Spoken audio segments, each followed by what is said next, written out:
Hey everybody, I'm David with Bolivar Live, and welcome to another Wednesday morning, 6 a.m. and Ask Me About Bolivar.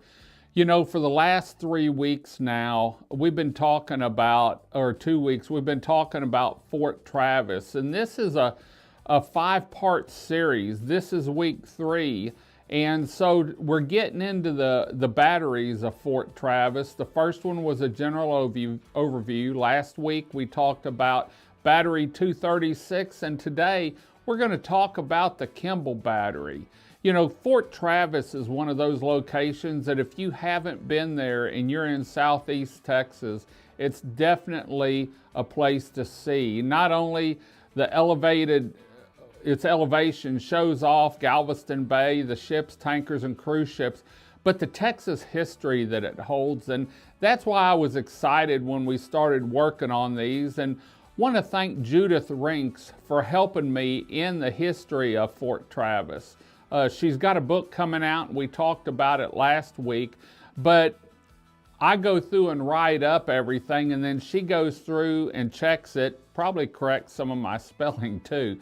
But I just want to thank Judith and then Ralph Stencil for all the work he's done out at Fort Travis. And we're working on seeing when we can get the fort open, maybe the 1st of 2024, to you to come down and see inside. But you can go to our website, BolivarPeninsulaTexas.com, or look up Fort Travis, Bolivar Peninsula, and we actually have a 360 walkthrough, 3D or 4D walkthrough of Battery 236, and we're working on getting the Kimmble battery up. So let's take a dive today in the history, the build, look inside and out of the Kimmble battery. Guardians of the Gulf, the untold story of Battery Kimmble at Fort Travis. In the midst of changing times for naval warfare during the early 20th century, coastal defenses faced a pressing need for upgrades. The year 1915 marked a turning point, prompting the establishment of 2 12-inch gun batteries at the Galveston forts, Battery Hoskins at Fort Crockett, and now unique Battery Kimmble at Fort Travis. Today we take a look into the fascinating history of Battery Kimmble, recounting its construction, its distinctive features during World War I, and its remarkable survival through the turbulence of World War II. The evolution of coastal defenses. As battleship designs evolved with heavier armor and more potent ordnance, the necessity for enhanced coastal artillery became evident. The response to this challenge was the construction of Battery Kimmble at Fort Travis. Unlike its predecessors, Battery Kimmble featured an earth-covered bunker, a testament of the changing nature of warfare. World War I innovations. Battery Kimmble stood out from its predecessors due to its advanced design. The earth-covered bunker housed rooms for powder, shell storage, plotting, generators, switchboards, and even latrines. On each end of the bunker, the gun placements were strategically placed. Construction on Kimmble Battery commenced in August 1917, and by May 1922 it was officially transferred to the artillery. The mythical tunnels of Fort Travis. Over the years, myths and legends surrounded Fort Travis, particularly tales of the tunnels beneath its surface. However, the truth is more intriguing. Battery Kimmble indeed had tunnels, but not for the fascinational purposes rumored. 2 small mechanical instrument tunnels in Battery Kimmble facilitated communication and control cables between the plotting rooms and gun emplacements, a testament to the intricate planning of the battery. World War II challenges and unique preservations. As World War II unfolded, the large round gun pads of Battery Kimmble became prime targets for enemy planes. Plans were made to casement the battery, covering it entirely in concrete and earth.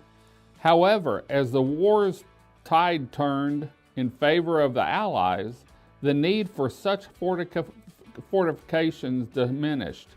In 1943, Battery Kimble's guns were removed and sent to Battery 520 in the harbor defense of Charleston. One-of-a-kind legend.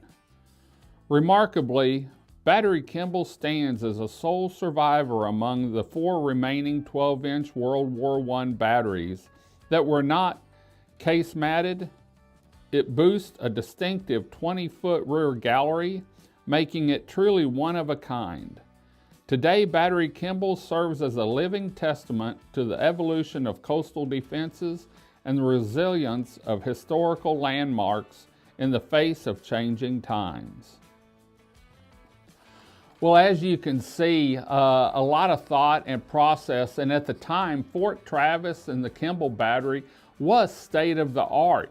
We just outgrew it and won a little bit. So we're excited about all the work we've done on or seen on Fort Travis, and ask me about Bolivar shows. We now have 2 shows left, the Ernest Battery and the Davis Battery, and those will be coming up over the next 2 weeks. But we're going to take a week off that week between Christmas and New Year's and have a show on our beachfront, because with New Year's Eve, it's going to be a place you want to be. Now we're going to kick off 2024 with a great show. In fact, 4 shows about the Bolivar Lighthouse. We're excited about it. We've just finalized everything, and we're starting recording now. And so when we kick off 2024, we're going to have 2 weeks talking about the history of the Bolivar Lighthouse, including the storms and its build. And then we're also going to have 2 weeks on what the replacement or the rebuild of it is, and how it's going to affect Bolivar, and how you'll be able to see inside and maybe take a trip to the top. So we're excited about kicking off 2024 with the Bolivar Lighthouse series, and look forward to all the recordings and video that we're going to have in it, because we're going to take you inside and out of the houses and the lighthouse from top to bottom. We're going to head on back. We'll be back next week on Wednesday morning at 6 a.m. with another Ask Me About Bolivar. This time we'll be covering the Ernest Battery. Until next time, I'm David with Bolivar Live. Y'all have a great day, great week. Come see us. God bless, and bye-bye. The Big Store, located at 2385 Highway 87 in Crystal Beach, Texas, on Bolivar Peninsula.